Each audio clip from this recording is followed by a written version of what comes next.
Le lama fournit également de l'engrais pour le sol et du cuir pour les hommes. Mais il ne se traite pas, ne se monte pas et ne tire pas de charrue. Contrairement au cheval, il n'est pas utile au combat, ni approprié au long voyage.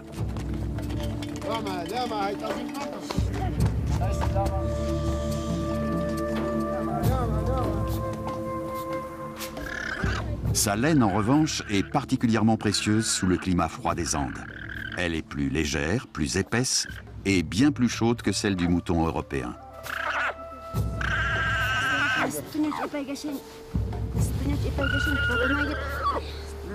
Les Incas tondent leurs troupeaux avec des couteaux en bronze.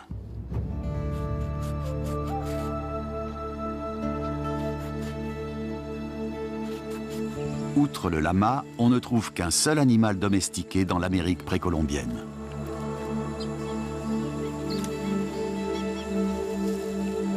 Le dindon, lui aussi inconnu en Europe. Pour les Aztèques, il est d'une telle importance qu'ils vont jusqu'à lui consacrer des cérémonies religieuses.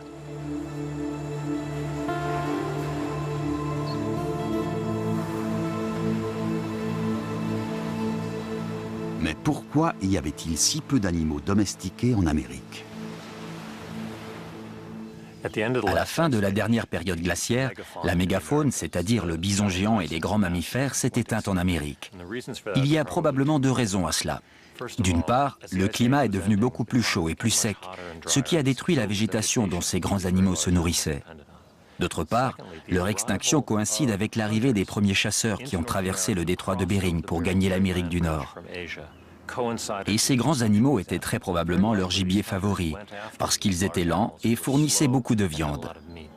Les seuls animaux qui ont survécu sont le bison, le caribou et l'antilope, qui ne peuvent pas être domestiqués.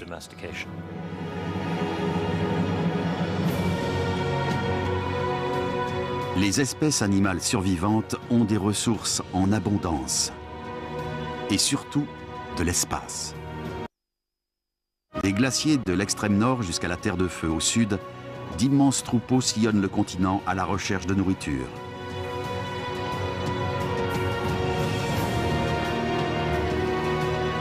Des centaines de milliers d'antilopes.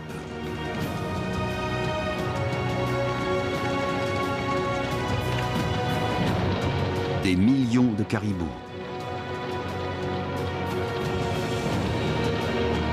D'innombrables bisons.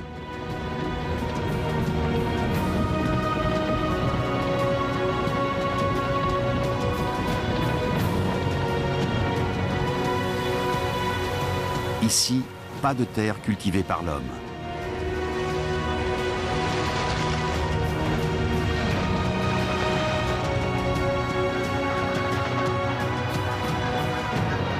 L'Amérique du Nord et du Sud sont si faiblement peuplées qu'il aurait été impossible aux hommes de façonner la nature comme en Europe.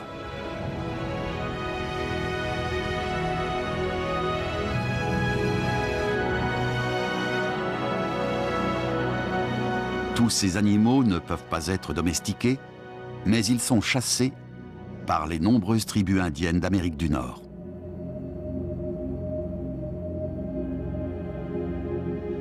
Algonquins, Iroquois, Mohicans et Powhatan vivent dans des villages le long de la côte atlantique. Ils sont cultivateurs et chasseurs. Ils couvrent leurs besoins en viande grâce au gibier des forêts avoisinantes.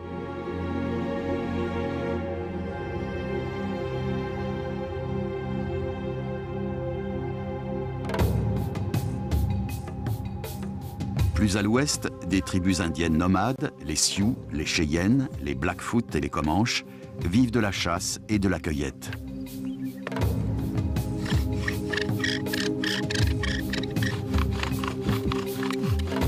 Ils ont mis au point une méthode de chasse tout à fait particulière.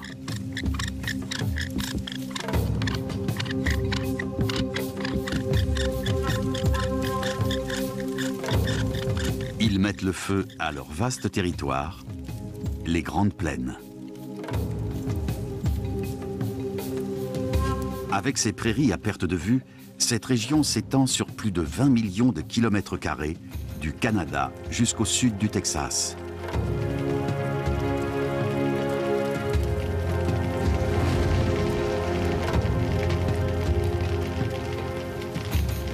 Les terres brûlées se régénèrent rapidement. Là où les broussailles foisonnaient, l'herbe peut désormais pousser.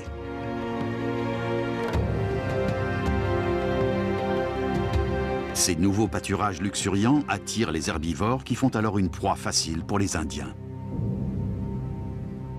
En 1492, l'Amérique n'était pas une terre vierge. C'est un mythe romantique. C'était une terre transformée par l'homme. Les autochtones brûlaient les forêts et les prairies pour attirer le gibier.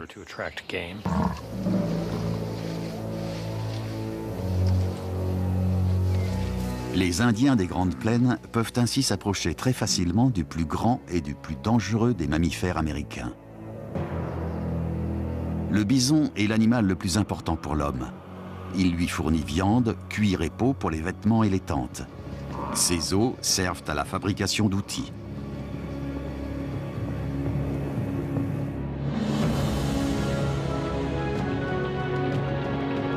« 30 millions de bisons sillonnent le continent avant l'arrivée de Christophe Colomb.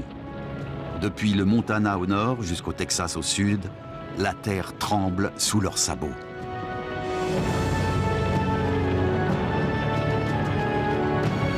La gestion des pâturages par les Indiens les entraîne vers de nouvelles terres, de plus en plus loin de leur habitat d'origine.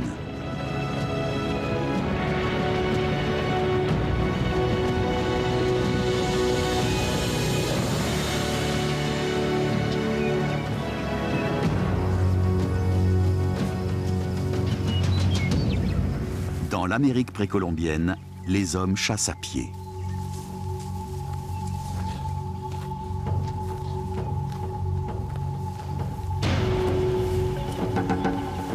Ils se camouflent avec des peaux pour échapper à la vue et à l'odorat de leur proie.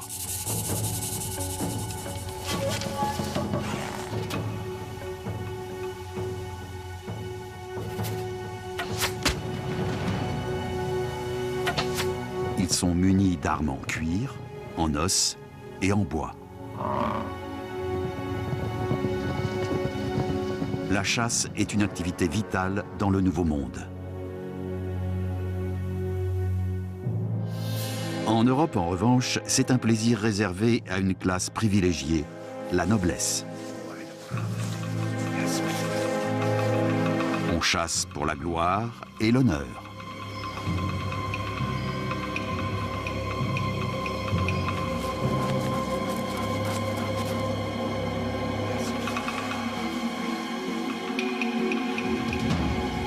Les Européens connaissent depuis longtemps les armes à feu.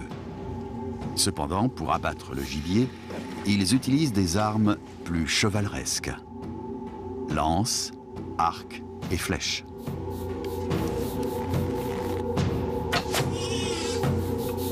La chasse est avant tout un rituel où les nobles mettent à l'épreuve leur bravoure.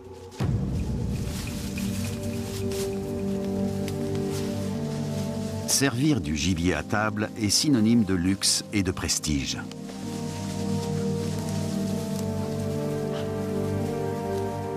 La chasse est interdite aux classes inférieures. Le braconnage est passible de mort.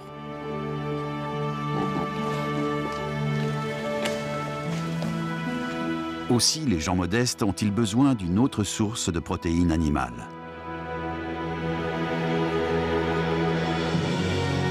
Ils la trouvent dans les innombrables lacs, ruisseaux et rivières aux eaux limpides.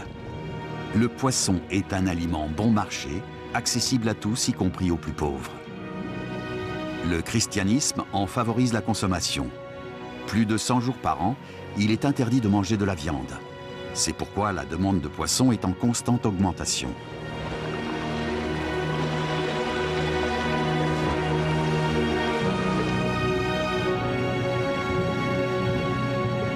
Mais un problème ne tarde pas à surgir.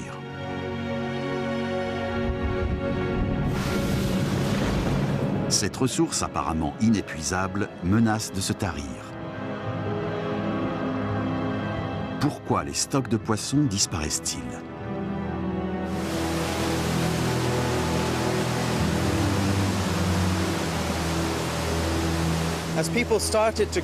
Quand on a commencé à cultiver des céréales et à défricher les forêts, d'importantes quantités de sédiments se sont déversés dans les rivières et les fleuves. L'eau, qui était limpide et s'écoulait rapidement, est devenue trouble et son débit s'est ralenti. Les poissons d'eau douce ont vu leur habitat naturel se dégrader. En particulier les espèces migratrices qui quittaient la mer pour frayer en eau douce, comme le saumon et l'esturgeon.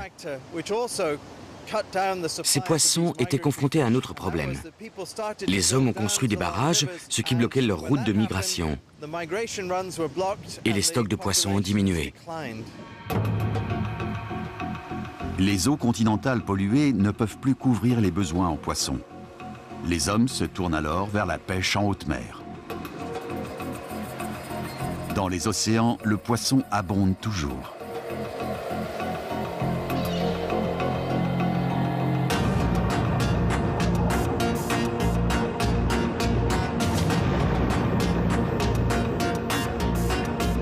C'est le début d'une pêche intensive.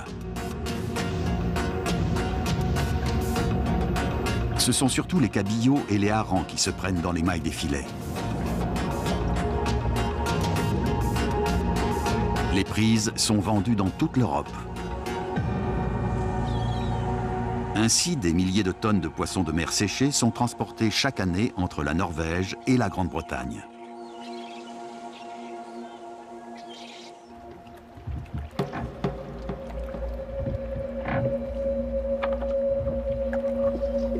La survie de nombreux pêcheurs d'eau douce est déjà sérieusement menacée quand Christophe Colomb entreprend son voyage.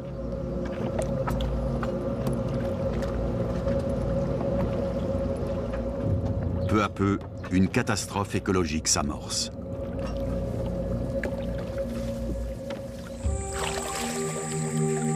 La situation est tout autre en Amérique. Lacs, ruisseaux et rivières regorgent de nourriture.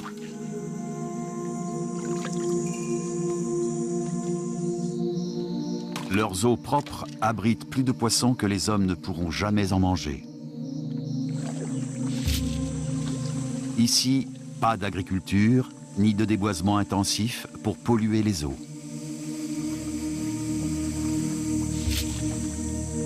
Dans ce jardin d'Éden, c'est la profusion. Sur les voies commerciales qui sillonnent le gigantesque continent, le poisson est acheminé des zones de pêche aux régions les plus reculées. Dans les Andes, les Incas sont approvisionnés en poissons frais du Pacifique. Les habitants de Cahokia, sur les rives du Mississippi, commercent avec les peuples côtiers qui vivent à des milliers de kilomètres de là, au bord de l'Atlantique. Ils font venir poissons et fruits de mer.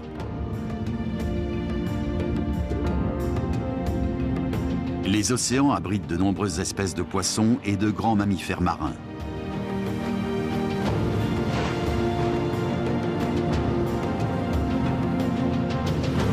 Lamantins, dauphins, phoques et baleines vivent sur la côte atlantique de l'Amérique du Nord.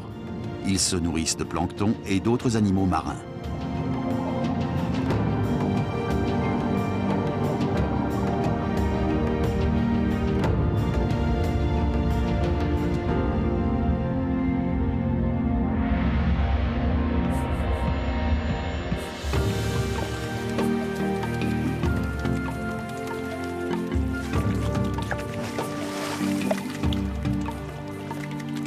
Où qu'ils jettent leurs filets, les hommes capturent toutes sortes de poissons et de fruits de mer.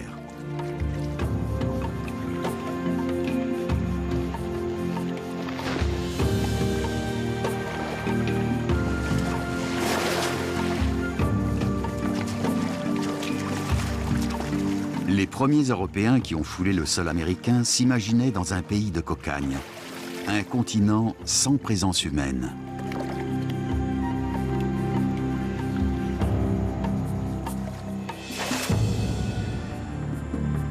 De même, nous croyons que l'Amazonie a toujours été une forêt vierge, un paradis resté préservé de l'homme.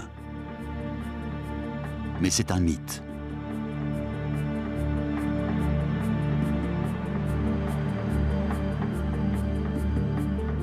Il y a quelques décennies, lors de travaux de défrichage, on a découvert les vestiges d'une civilisation ancienne. Sur un